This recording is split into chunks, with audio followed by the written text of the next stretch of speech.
అండి, నేను మీ అరుణ. Welcome back to మా వంట మీ ఇంట. ఈరోజు వచ్చేసి నేను కొత్త రెసిపీతో మీ ముందున్నానండి. ఇదేంటంటే చికెన్ వడలు అండి. చాలా అంటే చాలా బాగుంటాయి.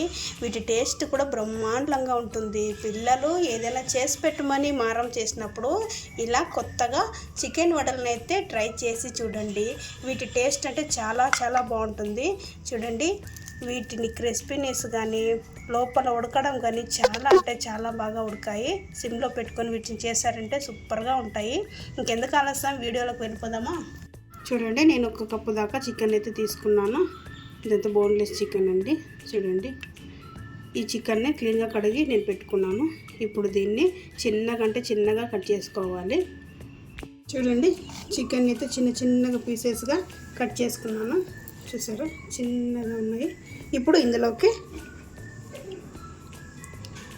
వీటిని అన్నిటిని వేసుకుందాం. చిన్నగా కట్ చేసి పెట్టుకున్నటువంటి ఉల్లిగడ్డలు తీసుకున్నాను, అలాగే పచ్చిమిరపకాయలు, అలాగే పచ్చగా దంచుకున్నటువంటి అల్లం వెల్లుల్లి, కొద్దిగా కరివేపాకు, కొద్దిగా కొత్తిమీర. ఇప్పుడు వీటిని అన్నిటిని ఇందులో వేస్తున్నాను.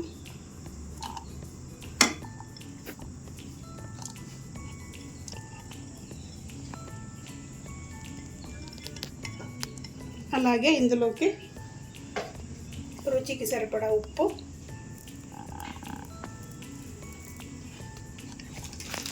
అలాగే 1 స్పూన్ దాకా శనగపిండి,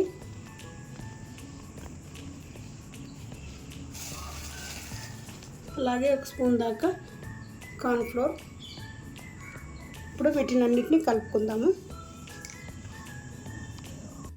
చూడండి, ఇందులోకి కట్ చేసి పెట్టుకున్నటువంటి ఉల్లిపాయలు అన్నీ వేసాం కదా. ఇలా ఏ వాటర్ వేయకుండా మొత్తం కలుపుకోవాలి.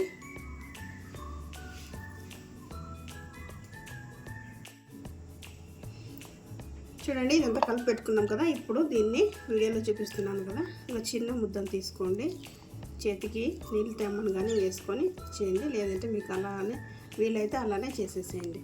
ఇలాగా ఒక రౌండ్ బాల్గా చేసుకొని అరచేతిలో ఇలా వేసుకొని ఇలా ప్రెస్ చేసుకోండి. ఇలా ప్రెస్ చేసుకున్న తర్వాత మధ్యలో హోల్ వేసుకోండి. ఇలాగా చూసారు కదా, ఇలా హోల్ వేసుకొని ఇప్పుడు దీన్ని తీసుకొని సపరేట్ ప్లేట్లో వేసుకుందాము. నేనైతే ఆల్రెడీ చేసి పెట్టుకున్నాను, మీకు చూపించడానికి మాత్రం ఇప్పుడు చూపిస్తున్నాను. చూసారా, ఇలాగా మనం వడలు ఎలా వేసుకుంటామో అలాగా హోల్ చేసి పెట్టుకోండి వీటినన్నిటిని.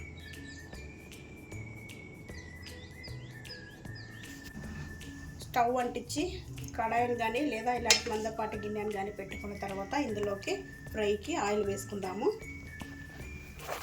మనం ముందుగా చేసుకున్నటువంటి ఈ చికెన్ వడల్ని ఇందులో వేసుకుందాము.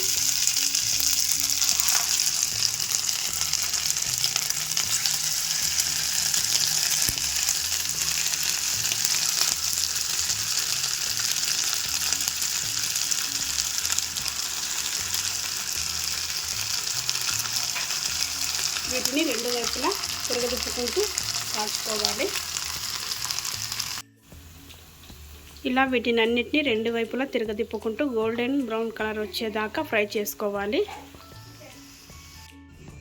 చూడండి, ఇవన్నీ ఈ గోల్డెన్ బ్రౌన్ కలర్లో వచ్చిన తర్వాత వీటిని అన్నిటిని తీసేసుకోవాలి. వీటిని అన్నిటిని కూడా సిమ్లో పెట్టుకొని ఫ్రై చేసుకోవాలండి. కొంచెం టైం పడుతుంది, బట్ టేస్ట్ మాత్రం చాలా బాగుంటాయి. చూడండి, ఈ రంగు మారాక తీసేసేయండి. అంతేనండి, ఎంతో సింపుల్గా చేసుకునేటువంటి చికెన్ వడలు అయితే రెడీ అయిపోయాయి. ఈ వీడియో మీకు నచ్చినట్లయితే లైక్ చేయండి, షేర్ చేయండి, సబ్స్క్రైబ్ చేసుకోండి. Thank you for watching.